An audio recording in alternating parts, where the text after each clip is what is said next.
Halo, assalamualaikum warahmatullahi wabarakatuh. Kembali lagi bersama channel kami Rahmat AVRZ. Jadi kali ini kita akan membahas tentang Martinez mendatangi Ronaldo ke Aceh.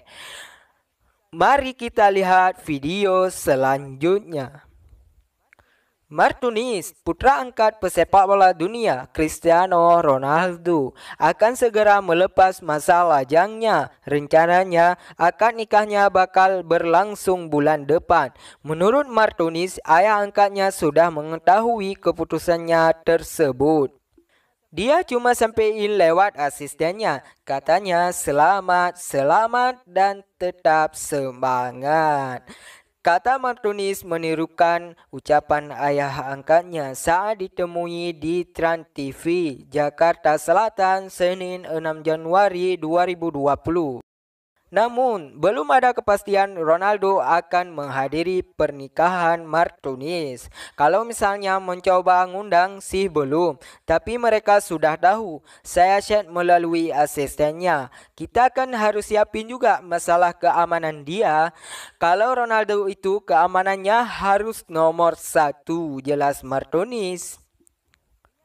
Pria kelahiran 1997 itu ngaku butuh sejumlah persiapan jika jadi mengundang Ronaldo.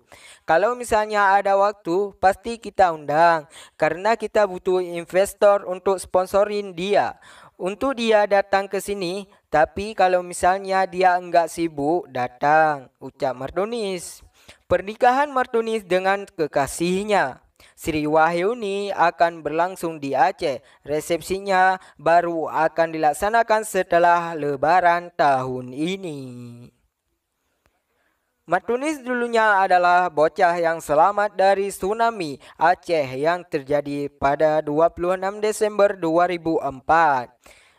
Kala itu Martinez mengenakan jersey tim nasional Portugal dan mengusik perhatian Ronaldo.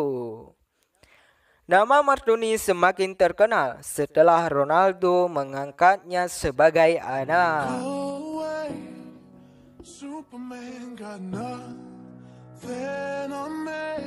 Terima kasih sudah menonton video kami. Untuk menonton video berikutnya, jangan lupa subscribe, like, comment, and share.